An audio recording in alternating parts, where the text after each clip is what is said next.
in 6 years since we've launched, the way in which, we have distributed our content has vastly changed. Started as a subscription video on demand product. This is before the major streamers entered the market in 2016. We like to call ourselves a tribrid of SVOD, AVOD, and FAST. I think I was the first one to really actually use that phrase. We pivoted away from SVOD. We still have it kind of as legacy. We call that Revry Premium, but that's really only 5% of our user base, and it's not something that we're really focused on. A, you're always going to get outspent by the majors, even if you are, a niche vertical. So it's difficult to compete in today's marketplace. And B, we feel like it's selling a piece of apparel or a T-shirt or a hat. The value proposition, of course, is that you get to watch without ads, much like Peacock and what Hulu used to be. And of course, you get a bigger choice of the library. But where we're really super laser focused in is on the AVOD and FAST market, and we have been. We actually were the first, one of the first channel partner launches, first LGBTQ on Pluto TV back in 2017. We're no longer on Pluto TV, but we're on every single one of their competitors. Samsung TV Plus, Vizio, where we just announced Fubo, Philo, LG. We're about to announce Peacock, Tubi. There's so many platforms now that have picked up Revry. I mean, Samsung TV Plus, we're in 8 territories. All the English-speaking ones and 2 non-English-speaking ones. They asked us last year if we wanted to go into Mexico with TV Plus and Brazil, and we said, hell yeah, let's do it. We had to scale up enough of a library to support that. And we've seen really great returns in those territories because, again, we're the only LGBTQ global FAST and AVOD streaming platform. And really for us, it's just about expanding that digital footprint into as many different environments, focusing now more on the majors and optimizing the majors, the Roku channels of the world, again, the TV Pluses, the Vizio, the LGs, mainly because we're seeing, obviously, the market now start to be dominated by the bigger connected TV manufacturers that sell more sets than the others.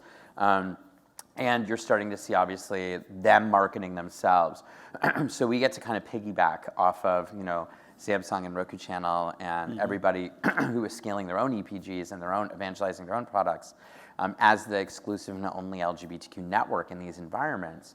But what's really interesting is the strategy has started to shift. At first it was about a land grab to just get onto these platforms. In most environments, we at least try to take 50% of the inventory. We like to be able to sell that direct, and some of our advertisers that we work with are McDonald's, Diesel, Nissan, Lexus, tourism boards. There's just so many. We actually won a ton of new clients this Pride season. Happy Pride, everybody, actually. This is Pride Month that we're about to enter into. And so, having the access to the inventory and be able to control the inventory is key to our success and our revenue, because we sell that, at premium CPMs between $35 and $50, where on average, if you're on like a Xumo or a Samsung or a Roku and you're buying from the platform side where they have their 50%, usually you have to buy across, the entire network or specific, all the channels in a genre, when they have very high buy-ins, whereas you can go direct through us, buy direct into our audience across the US or globally, and in that case, we're able to, scale that revenue that way, and then package branded content. One of the biggest things that we are really focused on is not just, we're leveraging, the fact that Revry now commands the largest amount of video ad inventory for this vertical globally, not even domestically. And connected TV, as everyone knows in the ad space, is the premium dominant, inventory for any type of advertiser. But we're trying to match that with more branded content opportunities. And a great example is, the work that we're doing with McDonald's, possibly the biggest brand on the planet. I don't think there's anyone that doesn't know what a McDonald's is, right? Yeah. And last year we won them as a client. It was, bagging a whale, as I always say, right? And it was an amazing, tremendous opportunity. They just underwrote a variety show that we did with them called House of Pride. It was a 60-minute variety show with queer dancers and singers and comedians. Really fun event for Pride that we distributed across all of our networks.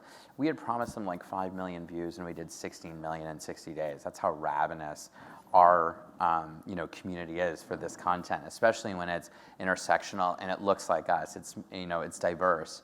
because the great thing about, our culture, and I really preface that Revry is about queer culture, is we are not one race, we're not one sexual orientation, we're not one gender, we're not one language, and I think that makes us very unique and well positioned to be kind of the face of diversity globally.